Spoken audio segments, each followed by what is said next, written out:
first ever Bullshit This Week video, I'm going to be looking at ailing audio pus fest and popular tinnitus purveyor The X Factor.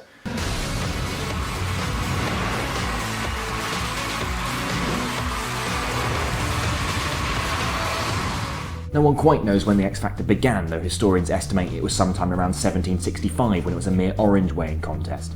But the show evolved, becoming first an owl-throwing exhibition, then a singing contest, before reaching its current form as a competition for deluded lower-rung members of an intrinsically evil class system to win a gap year from the banality of their existence. There's no more dustbin man.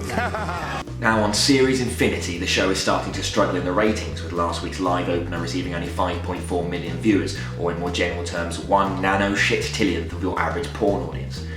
So what's made this seemingly immortal Saturday night shit-bearing bearmoth become a seemingly mortal Saturday night shit-bearing bearmoth? Well, to find out and also ridicule it, I decided to watch last week's episode of The X Factor. Here is some footage of that. Yeah, I mean, you know, weird is good. I can make a living out of it.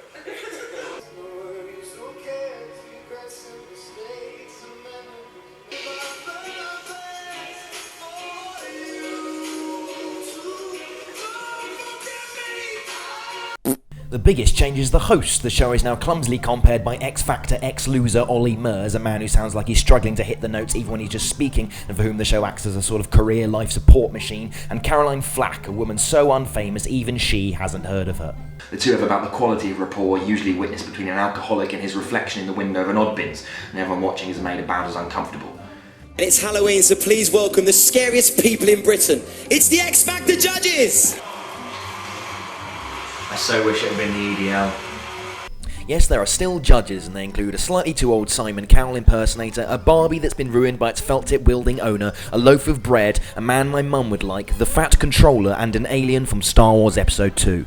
The show waddles along in the conventional manner, and there aren't really any big surprises. The whole thing is a sort of comfort food binge for anyone who's seen this kind of thing before. In fact, it's so relentlessly predictable that minor deviations from the warm slurry of mush become the narrative equivalent of the twist in Fight Club. Because you can't compete with some of the bigger vocalists in this competition, I don't think. I don't think you've got the character. Having said that, because this is in a similar position... The question, though, is why the show is losing popularity when it seems to have retained all the ingredients that made it a success. You might say, well, obviously a show is going to become stale if it doesn't change, but if the viewers were the kind of people to stop watching something because nothing is changing, they wouldn't be able to sit through a single fucking episode. What I think it comes down to is that people have clocked winning the X Factor simply doesn't matter. It's estimated that 1 in 6 people has been an X Factor finalist, but very few of them have managed to escape the tractor beam of their shitty lives.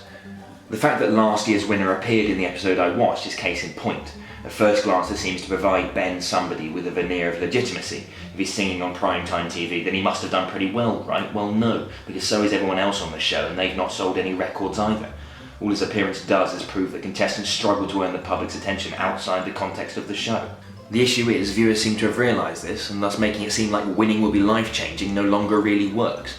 In comparison, glitter-coated carnival of implied banging strictly doesn't do this. Apart from a 3-minute career revival, the winner doesn't get anything, and we're not expected to invest anything in them after they've won.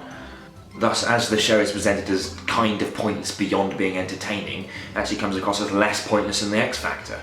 It's getting almost twice the viewers. So there you have it, the X Factor is bullshit, and the only way it can win back the public is to wheel out Matt Cardle and Leon Jackson at the beginning of every episode and get them to perform a duologue about what it's like to work in the Carphone warehouse. Then I'd watch it.